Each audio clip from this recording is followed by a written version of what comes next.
If you're new to our channel, we'd love to have you join our little community. Just hit that subscribe button and turn on those notifications. We promise it will be worth your while. Lily, I've decided that I should continue to be Sarah.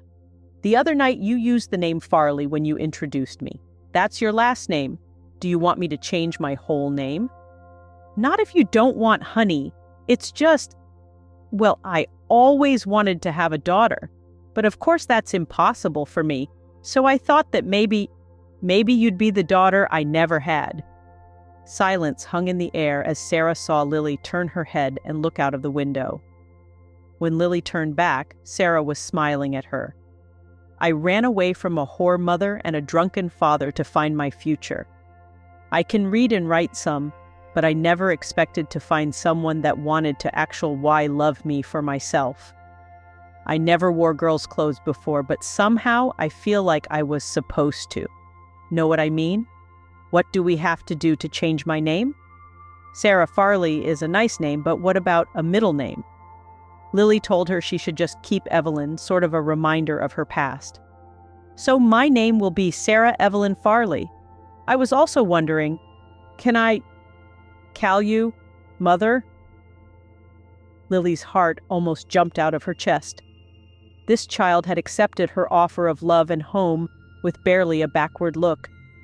I'll call my lawyer and let him take care of everything. We need to get you into school as well. You can work at the theater between terms and when you're on break. We'll work everything else out. Sarah ran to Lily and hugged her tight. The strange feeling of being wanted washed over Sarah. The two of them held on for a while, tears washing away the doubts they held. Lily asked Sarah if she was hungry, and the two of them went downstairs and made a small dinner. The next day, Sarah was in Roll Ed in a school that catered to those children that worked the theater. Life became humdrum as she got up early and went to school, studied in the afternoon, and did her stage production in the evening, Final Y getting to bed around 11 each day. Sarah's birthday was actual Y September 20th, but she and Lily changed it to June 10th to coincide with her arrival in Chicago and her new birth. But on September 20th, Lily threw a surprise party for her anyway, having invited several of the other girls her age from the school. Sarah was now 15, and the world was about to embark on the war to end all wars. Sarah and the other girls from the theaters around Chicago volunteered their time to visit the local hospitals and do small stage productions for the wounded.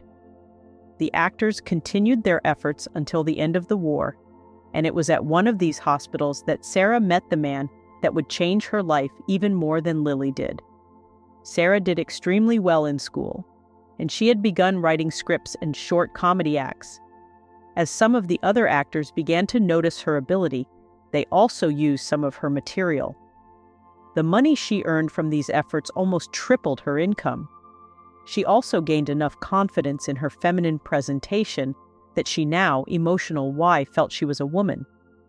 Of course, in 1914, the doctors hadn't discovered the miracle of hormones yet, so she was forced to seek out a specialist, someone that she could trust as well as Lily. Curtis had worked for Goodyear before he enlisted in the Army, and specialized in latex products in the experimental labs. But he was injured during the last offensive in France 1918, having been shot in the lower leg. Sarah was there when the surgeons brought him into the ward. They could not save his leg, and the doctors were forced to amputate it. "Hi, soldier, my name is Sarah. Is there anything I can get you? A book?" His smile belied his injury, but he took one look at Sarah and lost all notion of his injury. By the age of 19, Sarah was every inch the woman. She had taken good care of herself. Continued plucking of her sparse beard over the past several years had almost completely removed it. Her diet had kept her weight at a trim 115 pounds, and the corsets she had worn every day for the last 4 years had given her a very svelte figure indeed. Her hair was now down to the middle of her back if it was not pinned up, and the natural chestnut color shone in the afternoon sun, filtering through the windows. Curtis fell in love with her right on the spot. Sarah knew that soldiers were susceptible to, and often fell for their nurses, and she had developed methods to keep that from happening. But in this case, she also found herself strongly attracted. As the days passed, she visited him daily, staying well past the time limit she normally set. They talked about everything happening and what the future might bring. Final why, on the day he was to be released, he asked her to have lunch with him. Sarah agreed, and they went to Wellington's steakhouse. Curtis and Sarah had a quiet lunch, and then she told him she had to get to work. She agreed to let him call on her Sunday afternoon. She and Lily talked about her young man, and Sarah was reminded of her status once again. As much as she might think of herself as a woman, she was not. A man in her life could destroy everything she had worked for. As we all know well, the heart does not always listen closely to the brain. And Sarah, like all young women, wanted a boyfriend, and she had fallen for Curtis. Foul and hard. Sunday came, and right on time, Curtis knocked on her door, and after the introductions were offered, he and Sarah left for the park and the planned picnic. He had purchased a new Ford Model T, and she was excited to be able to ride in one. It was her first ride in an automobile, in fact. Needless to say, Sarah was like a moth to the flame of Curtis's, a desire. On the third time they went out, it was for a ride in the country. That is where he kissed her for the first time. The gentle caress of his lips against hers sent shivers of delight up her spine, and for all time, she lost her heart to him. Curtis went back to work at Goodyear, and Sarah began to get more challenging roles, both within and outside of vaudeville. She got rave reviews for her work in Jim Landon's production of Macbeth, and she started to get bigger and better roles.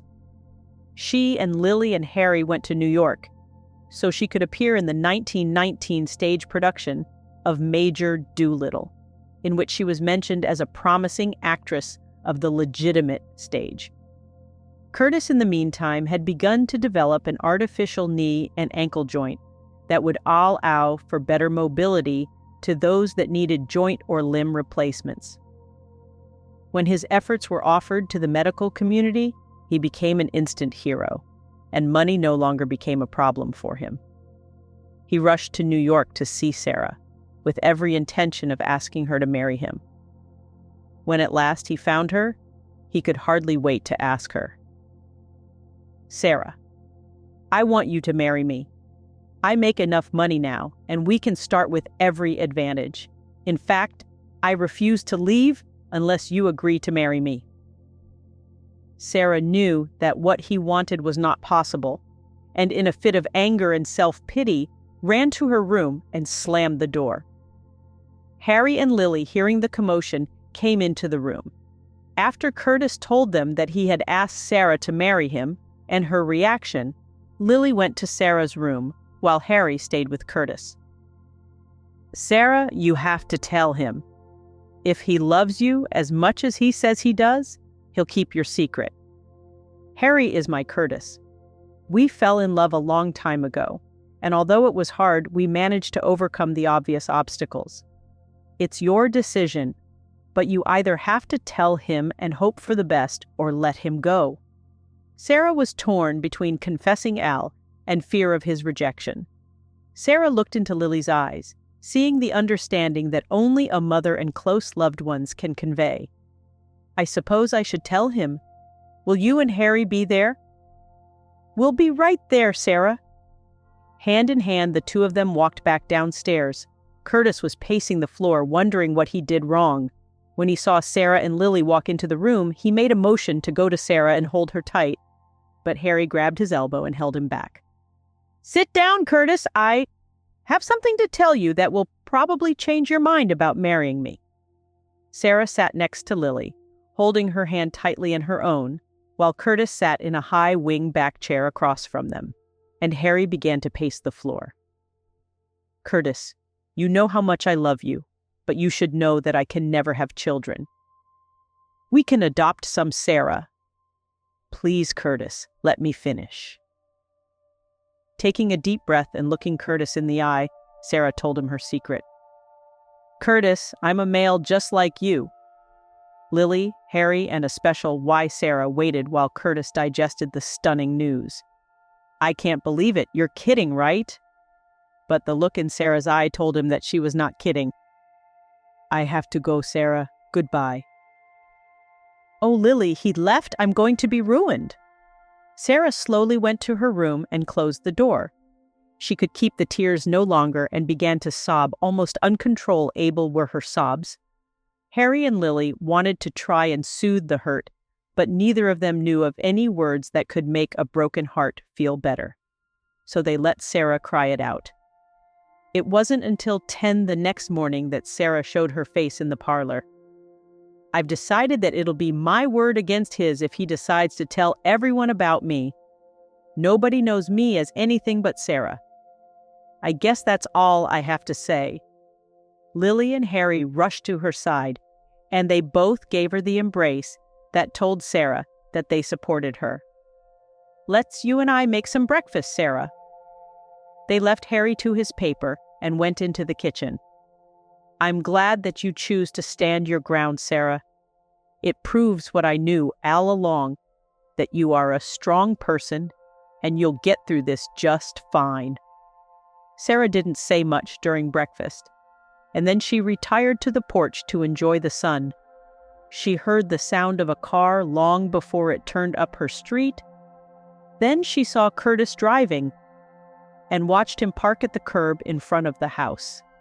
He strolled up to the house, mounted the steps, and walked right up to Sarah, took her hand and pulled her to him, and gently stroked her hair just before he kissed her. I only know Sarah the woman, not somebody else. I can't live without you, Sarah. Be my wife. We can work out everything else. She stayed there, held in his arms as he stroked her hair. Sarah, don't you think we should tell your mother? He took her hand in his, and they went into the house. Curtis was excited as the two of them stood there in front of Harry and Lily. Mother, Harry, Curtis still wants me to marry him. Yes, ma'am. I decided that Sarah and I can work out our problems together. I simply can't live without her. I am now formal Y asking your permission to marry Sarah. Neither Harry or Lily objected. Harry clapped him on the back, and Lily hugged Sarah to her as smiles radiated throughout the room. Sarah, I have something for you. He held out an engagement ring to her on an open palm. Sarah took it and slipped it on her finger, grinning the whole time. Why don't we have a late picnic?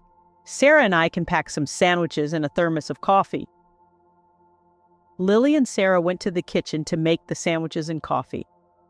The rest of the day was a delightful fulfillment of a dream that Lily had carried in her heart for a long time. Her daughter had completed her family, and now that daughter was about to be married. At the park, Sarah and Curtis drifted away and sought the seclusion and privacy they needed. Curtis, I'm sure that we can work out everything. I can't have babies, but you were right. Maybe we could adopt. As for the rest, well, I've never been with a man, so I'm not sure what we can do, but if you're willing to accept me as I am, then we can make a family, even if we do adopt. Curtis took her gently in his arms and kissed her with a renewed passion, desire bubbling to the surface. Curtis and Sarah found themselves in love and were strong enough to overlook the obvious problems. They spent the afternoon talking about the future and how they would meet the challenges they would face. When at last the time came for them to return home, they gathered their things and Curtis drove them all back into town afterwards. Curtis and Sarah sat on the porch. Curtis, we have to be absolutely sure about this. Both of our lives, as well as our careers, are at stake here. I don't mind telling you that I'm scared and very concerned. She held his hand, and when he gently squeezed it, Sarah looked into his eyes, trying to see the answer that they both searched for. The soft sounds of his baritone voice tended to calm her, and as he looked away, out towards the fading sun, he spoke to her. Sarah, I know what we face, but it comes down to this. I simply cannot bear to be without you. Let's worry about things as they come along and not anticipate them. I have to go. I am working on a new project and I have to be there early. I'll stop by tomorrow night." Their goodnight kiss was full of the passion he felt for Sarah. She watched him go, excited about his acceptance of her status and his love for her. "Sarah, Harry, and I have decided to get married." Lily's announcement took Sarah by surprise, but she knew that it was what both Lily and Harry had wanted to do for some time. Curtis and Sarah planned on a wedding the following June. Lily and Harry got married in December. Curtis had begun to make stage props for the various shows, and had also made some fake arms and legs for the New Thing Khaled movies. His continuing work in the uses of latex led him to make a complete body form for a female. Using mannequins, he perfected it, and final Y, when he was ready, he asked Sarah to let him make a body mold so he could make her one. She agreed, and they went to his laboratory. "This is a light grease honey. You'll need it to protect your skin from the heat of the drying plaster." He smeared it on her and began to cover her with plaster. When it was dry, he cut the mold in half from the armpit to the hip. "I'll just go clean up, Curtis. I'll be right back." Sarah left, wrapped in a towel, and went to the bathroom for a bath. He had asked Sarah to wear a bra so that the latex form would have the breasts made as an integral part of it. Curtis wasted no time in preparing the mixture he had developed. He colored it so it matched Sarah's skin tone and began to pour it into the now rejoined molds.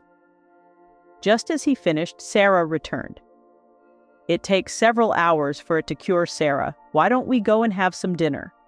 They walked hand in hand to the cafe, and as usual, spent most of their dinner hour looking into each other's eyes. They had been to the diner many times, and Rosie, the owner, knew love when she saw it. These two, she thought to herself, were definitely in love with a capital L. When they returned to the lab, the molds had healed, and Curtis carefully peeled the latex form away from the plaster. Curtis laid the form on a table and took a very sharp knife and cut away the back almost to the waist. When he was done, it resembled a modern-day swimsuit.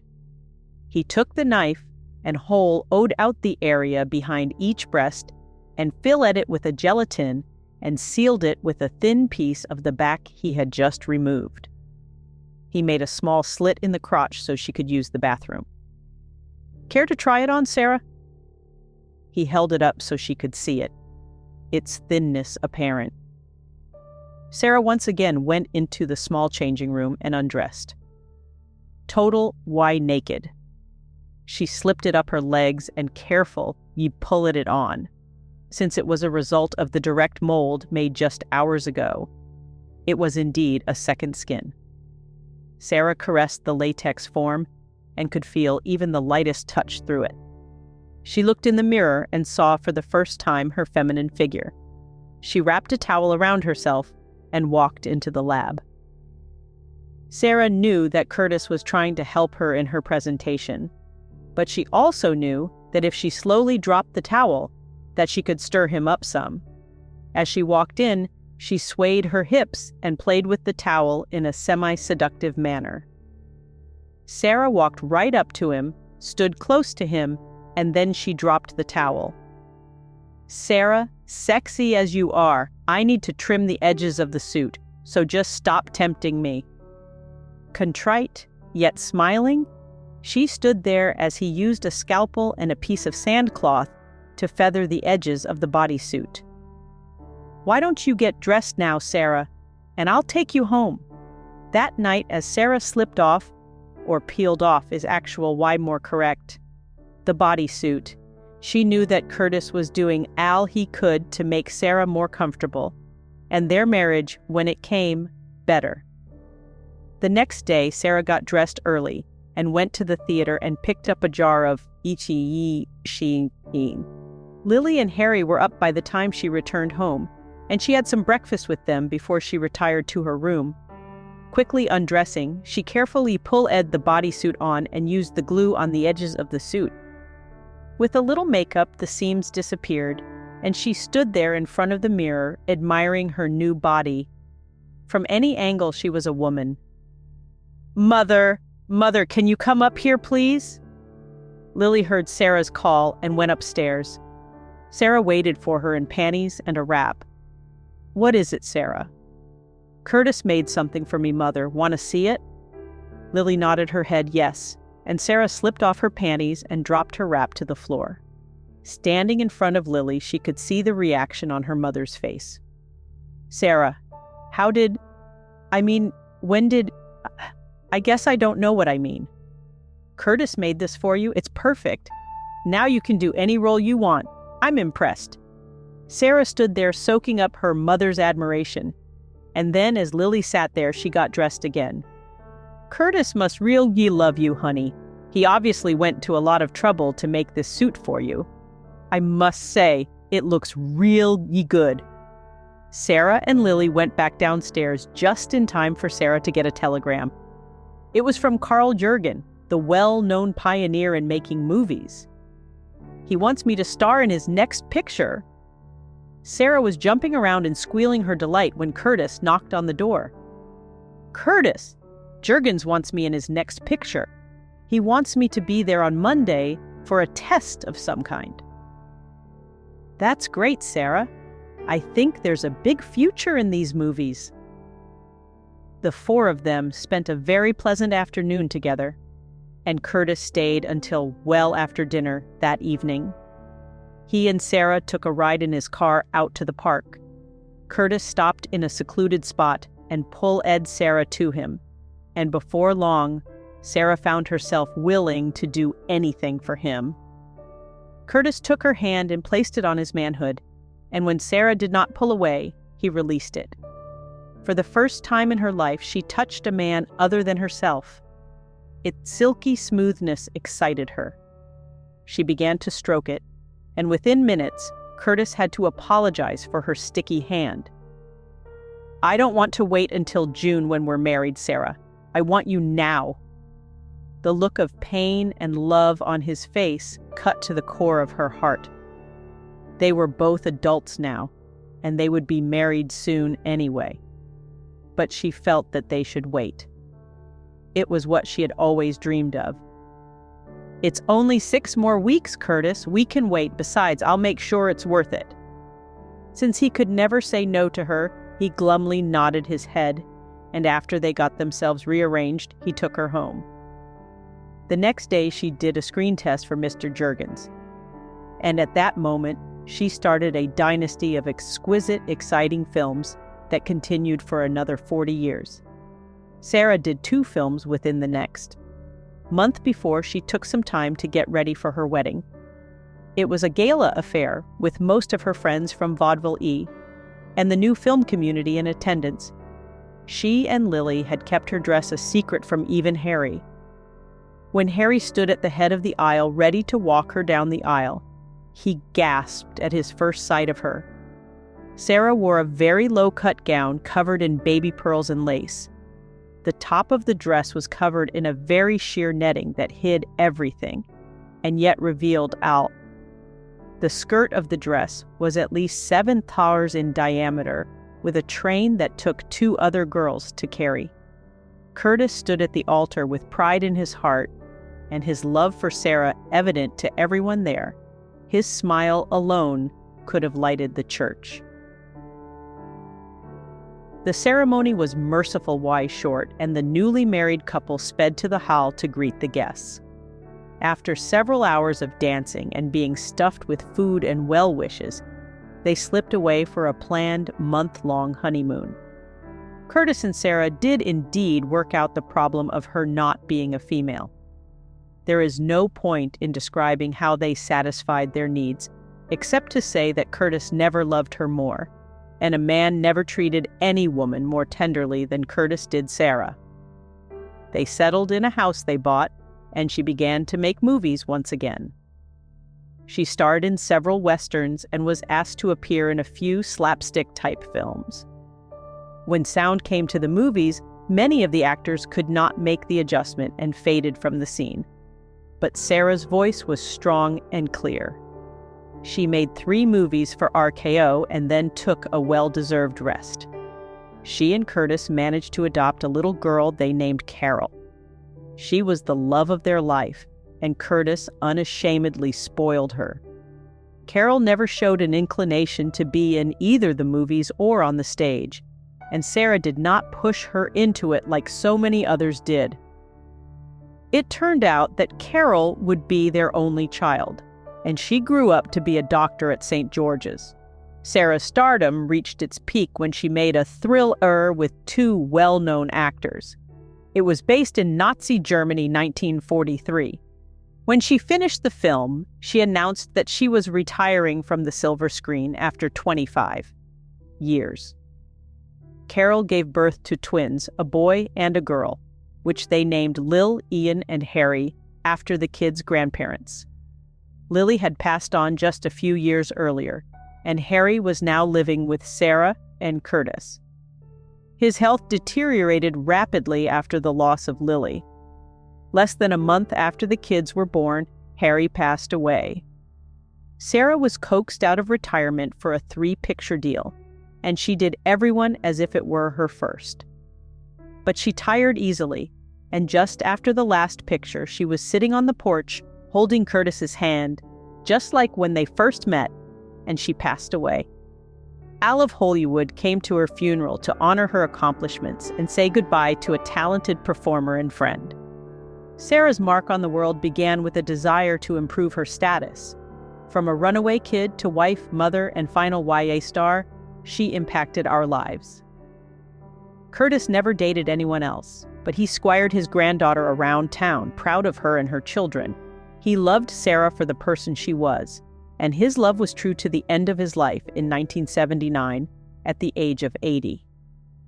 None of the early facts would be known if Carol's daughter had not shared them with me. Rumors always abound about people, but there was never a hint of the shared secret of Sarah's beginning. I not break that trust now. It's up to the reader to guess at Sarah and Curtis's true identity,